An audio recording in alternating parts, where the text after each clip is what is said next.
Les 7 signes que je vais vous montrer dans cette vidéo viennent d'une docteure en psychologie, Diane Arkoub. Elle est psychologue au sein de l'association Agissez pour les droits de victimes de violences morales. Si vous avez cliqué sur cette vidéo, c'est que vous savez à quel point les relations amoureuses sont incroyablement complexes. Et il est très facile de tomber sur des relations toxiques, voire même des relations qui fonctionnaient très bien au début et qui deviennent invivables à la fin. Dans cette vidéo, vous allez apprendre à repérer les signes toxiques afin de prendre des meilleures décisions.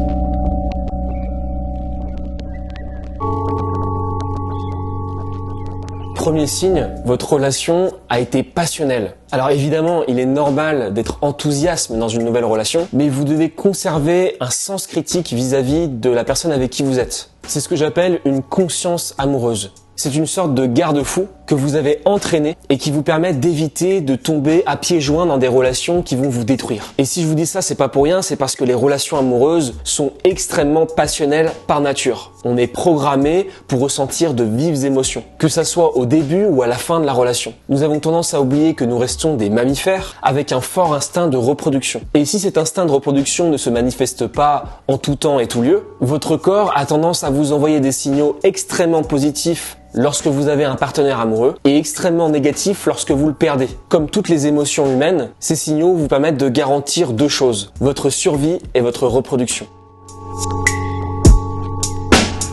Selon une étude faite par Kawamishi en 2016, les relations amoureuses sont non seulement extrêmement importantes dans la vie d'un individu, mais surtout les relations amoureuses ont un impact significatif sur le bonheur subjectif perçu. Figurez-vous que le sentiment amoureux a tendance à réduire la matière grise dans votre cerveau, en particulier dans le striatum. C'est une structure nerveuse qui est impliquée notamment dans les mouvements involontaires, la motivation alimentaire et la motivation sexuelle. Et là, je reprends les termes du philosophe Spinoza, qui disait qu'il fallait prendre conscience de ce qui nous détermine. Apprenez à repérer les moments où vous êtes dans le passionnel, entraînez votre cerveau à prendre du recul sur les émotions un peu trop positives que vous ressentez. Cela vous évitera de rentrer dans une relation trop fusionnelle et finalement qu'elle devienne toxique sans que vous ne compreniez pourquoi.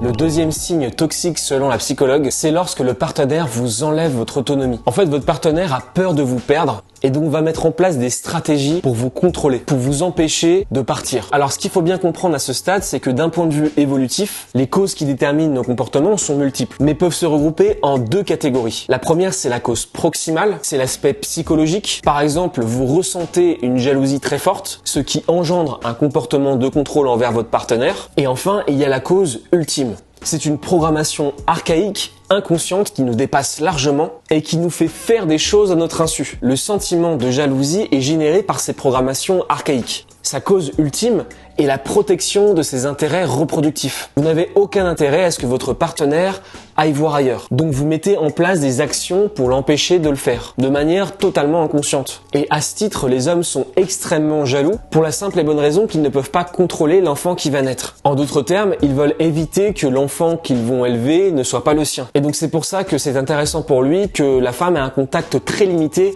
avec d'autres hommes. Lorsque vous voyez qu'un moyen de contrôle est mis en place par votre partenaire, dans ce cas-là, affirmez votre liberté. Alors ça ne veut pas dire que vous ne devez pas prendre en considération le ressenti et les sentiments de votre partenaire, mais vous devez bien comprendre que si votre partenaire vous empêche de faire quelque chose, c'est qu'il est en train d'essayer de vous contrôler. Le rapport de force dans un couple passe aussi par la parole. Pour contrer les limites que vous mettez à son contrôle, votre partenaire va chercher à vous culpabiliser. C'est l'émotion la plus souvent utilisée pour contrôler quelqu'un. Dans l'immédiat, veillez à faire attention à ce genre de sophisme. Si tu ne fais pas ça, c'est que tu ne m'aimes pas. Si tu fais ça, c'est que en fait tu veux me tromper. Certaines rhétoriques peuvent être très subtiles, donc veillez bien à analyser le discours et restez ferme sur vos positions. Gardez à l'esprit qu'un bon partenaire, c'est un partenaire qui ne va pas vous freiner dans vos objectifs et dans votre vie. Alors évidemment, qui dit couple dit aussi coopération, et qui dit coopération dit compromis. Maintenant, passons au troisième signe toxique. Le partenaire dénigre l'autre.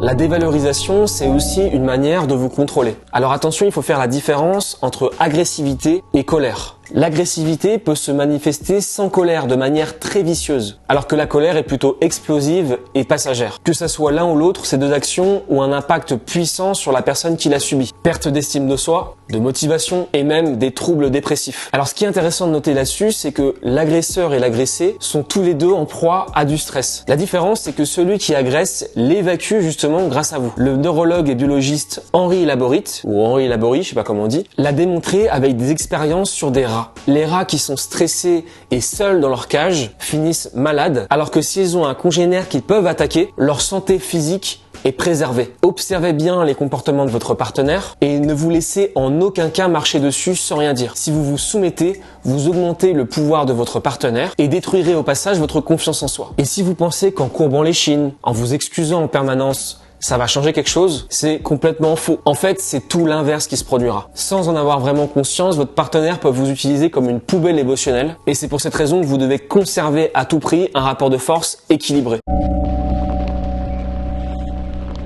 C'est la guerre, c'est comme l'amour, les rapports de force doivent s'équilibrer impérativement.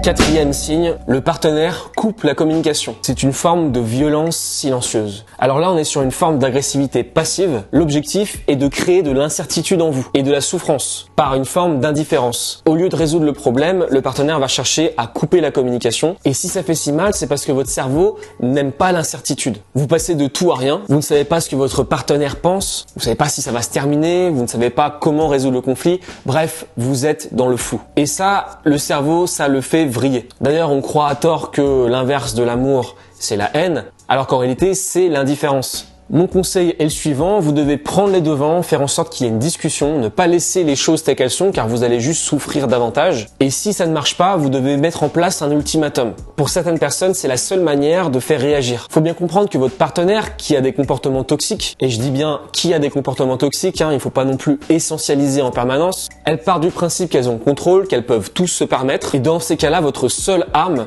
et de montrer que vous avez vraiment des limites et que vous ne pouvez pas accepter ça. Et que si cette personne continue à jouer à ce jeu-là, vous allez simplement mettre fin à cette relation.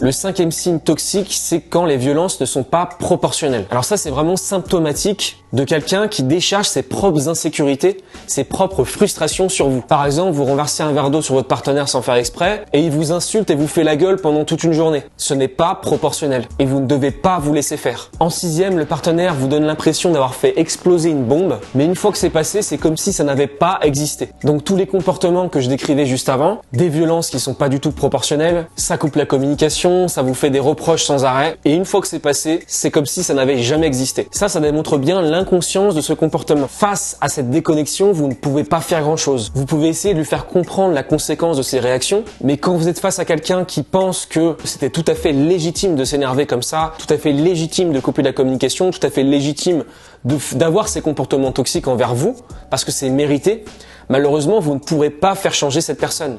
Donc, à part continuer à mettre vos limites et essayer de convaincre et persuader votre partenaire de voir les choses différemment, vous ne pouvez pas faire grand-chose de plus. Et enfin, le septième et dernier signe toxique, c'est deux perceptions que vous allez ressentir. La première, c'est que cette personne, vous allez vous dire qu'elle est gentille dans son état normal. Et la deuxième pensée que vous allez avoir, c'est que vous allez culpabiliser justement.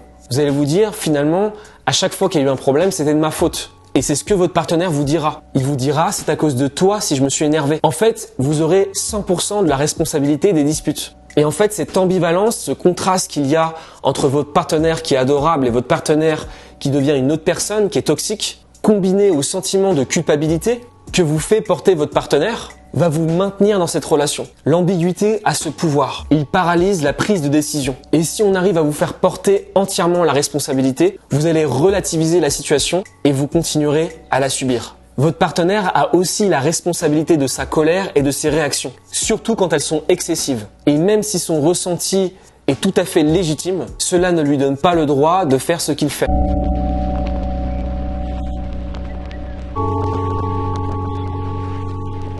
Alors en conclusion, si vous avez plus de 4 signes sur 7, attention, vous devez vous poser les bonnes questions. Évidemment, tous les couples sont différents, il y a des subtilités, il y a des contextes qui sont différents, mais les conflits et leur toxicité sont souvent similaires. Ce sont des schémas qui se répètent et qu'on peut observer afin d'agir en conséquence. Et justement, si vous avez envie d'aller plus loin et de creuser pour savoir si vous ferez mieux de quitter votre partenaire ou non, j'ai créé une méthode pratique que j'ai mis dans un document en ligne que vous pouvez retrouver en cliquant sur le lien dans la description. J'espère vraiment que cette vidéo vous a été utile, que j'ai été assez clair. N'hésitez pas à mettre un avis en commentaire. Je vous dis à la prochaine pour une nouvelle vidéo. Salut!